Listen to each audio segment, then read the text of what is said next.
জনাব তারেক রহমান আজকে জামাতকে বলেছে মিথ্যাবাদী। তবে জামাতের আমির যে সত্যিকার অর্থেই মিথ্যাবাদী এবং ভণ্ড, আজকে আমি আপনাদের সামনে একটি ভিডিও প্রকাশ করব, আপনারা একটু দেখেন।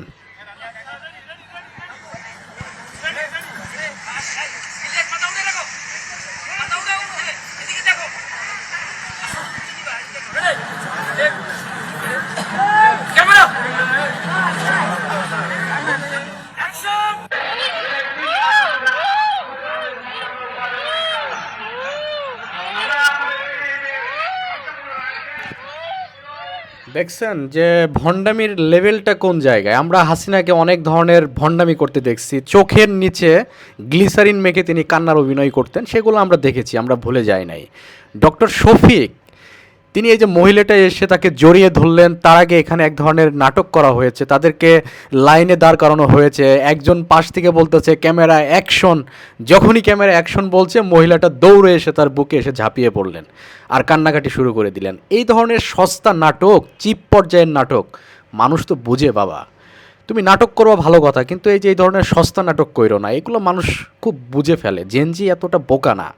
তো জামাতের আমির, আপনি যে প্রতিনিয়ত ভণ্ডামি করছেন, আজকে আপনারা ভোটে জয়যুক্ত করার জন্য আমেরিকার কাছে আপনারা ধর্ণা দিচ্ছেন, আপনাদের লোগো পরিবর্তন করে ফেলছেন, আপনারা আল্লাহর নাম বাদ দিয়ে দিচ্ছেন, আপনারা গোপনে ভারতের সাথে বৈঠক করছেন। এই যে আপনাদের ভণ্ডামি, জনগণকে আপনারা দেখাচ্ছেন আরেকটা, আপনারা গোপনে করছেন আরেক ধরনের ভণ্ডামি। তো আমি আজকে আপনাদের নিয়ে এত বেশি কিছু বলবো না, শুধু এই ভিডিওটা দেখানোর জন্য আপনাদের এখানে আসছিলাম।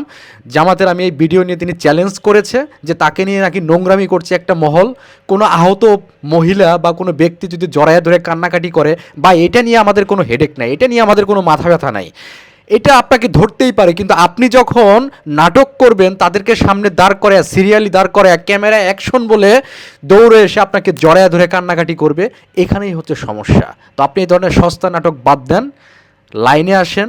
আপনি তো নিজে কোনো আলেম না, মুফতি না, কিচ্ছু না, আপনি তো হচ্ছে জাসদের গলাকাটা পার্টির সদস্য ছিলেন। জাসদের সাথে ভারতের একটা বড় সখ্যতা ছিল, এটা ঐতিহাসিকভাবে, সেই তো আপনি জাসদের সদস্য ছিলেন এক সময়ে।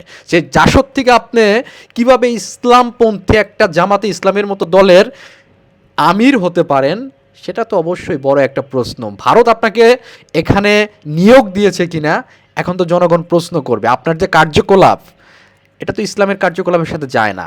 আপনি সাদা দাড়ি রেখেছেন, মাথায় টুপি পরেন, দরবেশ ভাব ধরে চলাফেরা করেন।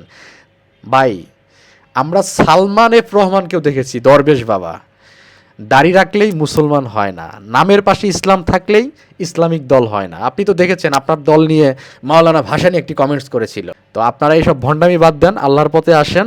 আর আপনারা ভোটে যে কারচুপি করার জন্য নানা ধরনের মেকানিজম রেডি করে রাখছেন, এখান থেকে বেরিয়ে আসেন। জনগণ কিন্তু এবার ফাঁদ পেতে রাখছে, ধরবে একদম, শিয়াল যেভাবে ধরে না, শিয়ালের মতো আপনাদেরকে ধরবে। তো সাবধান হয়ে যান সাধু।